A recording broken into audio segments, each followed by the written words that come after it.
আপনি আগে খান দাও, পানি খান, তারপর বলি আপনার তো বসলাম না স্পা ওয়াশের পর আসতে হবে, ওয়াশের দুদিন পরে। হ্যাঁ 2 দিন, আজকে তো 3 দিন হয়ে গেছে। আপনি তো আসেন লেট করছেন, তারপরে স্পা হয়নি, স্পা করার পর আমরা ফাইনাল করতে আপনার দেখাই।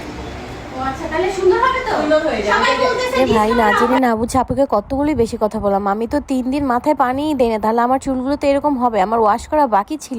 হ্যালো এভরিওয়ান, আসসালামু আলাইকুম। আমি কিন্তু কাজী সুমাইয়া চলে আসলাম। আগের দিন তো দেখলে আমার চুলগুলো সুন্দর করার জন্য আমি গিয়েছিলাম সেলুনে, তো ভুলেই গেছিলাম আমার চুল ওয়াশ করতে, বাকি আমি 3 দিন পরে যাই সেলুনে। আমি তো আপু লেট করে ফেলছে, আমার 3 দিন হয়ে গেছে, তো আমার চুলটা ওয়াশ করতে আপু বলছে কোনো টেনশন নাই, চলেন আপনার চুল ওয়াশ করে দিই। এখানে আমার চুলে তেল মালিশ করা হচ্ছে, জানি না আর কি কি করা হবে। আমি চাই না ওই দিনের মতো আমার চুলগুলো কারেন্টের মতো হিট দিক। আমি এখন তেল নেওয়ার পরে একটু চুপচাপ বসে আছি।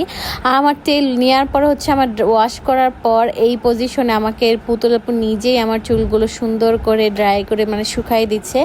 আর আমি ফাইনাল লুকটা দেখার জন্য খুবই এক্সাইটেড। আমাকে অনেকেই বলছে আমার চুলগুলো নষ্ট হয়ে যাবে, এটা সেটা। যাই হোক, আলহামদুলিল্লাহ আমার চুলের কিছুই হয় না, আরও সুন্দর গ্লেজ বাড়ছে।